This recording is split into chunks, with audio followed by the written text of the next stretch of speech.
Have you ever been caught putting out fake news, fake information in a speech, a presentation, or any other form of communication? Well, it is never a good thing. Your credibility is at risk. Facebook is in the news everywhere for their role in disseminating fake news about the campaigns, about the elections. All these alternative websites that put out so much news and information about candidates that was just, as it turns out, made up out of thin air. Facebook getting a lot of criticism and pressure to try to improve this. They've come up with a new approach. Time will tell if it works. But here's the challenge for you and anyone who's trying to communicate.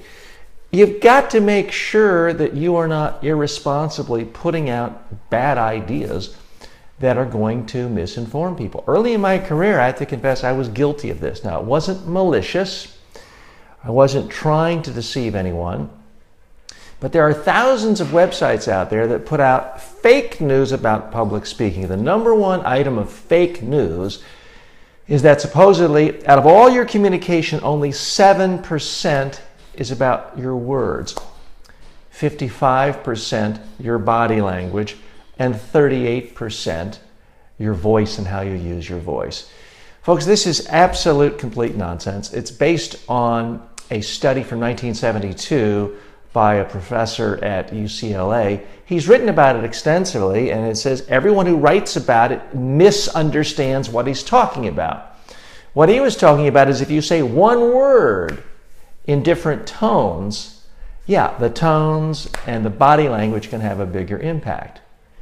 It doesn't mean if you give an entire speech that if you have a great voice and great body language, you can speak in a foreign language and someone still understand 93%. That's the logical conclusion. So I was embarrassed. I took it out of a website and a book. I'd had it in an earlier version. I apologized to people.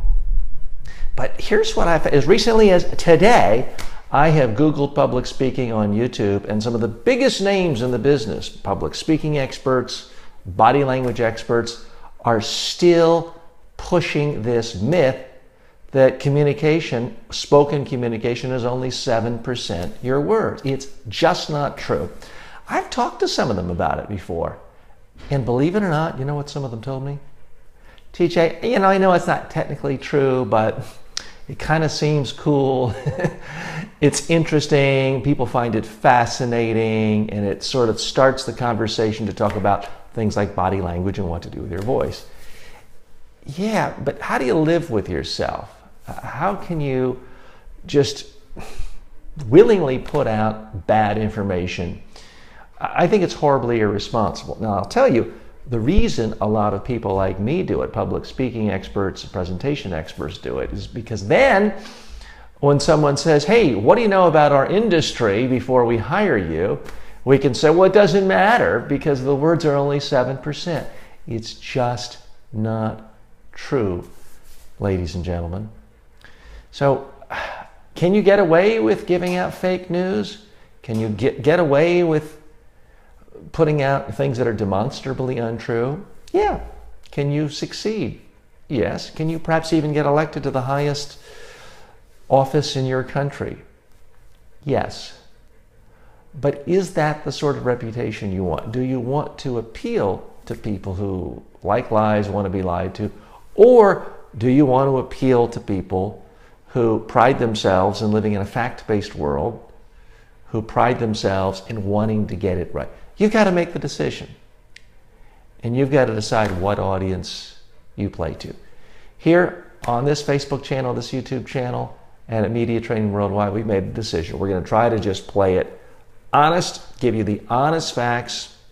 Even if it doesn't always make us look good, we're going to give you the honest truth.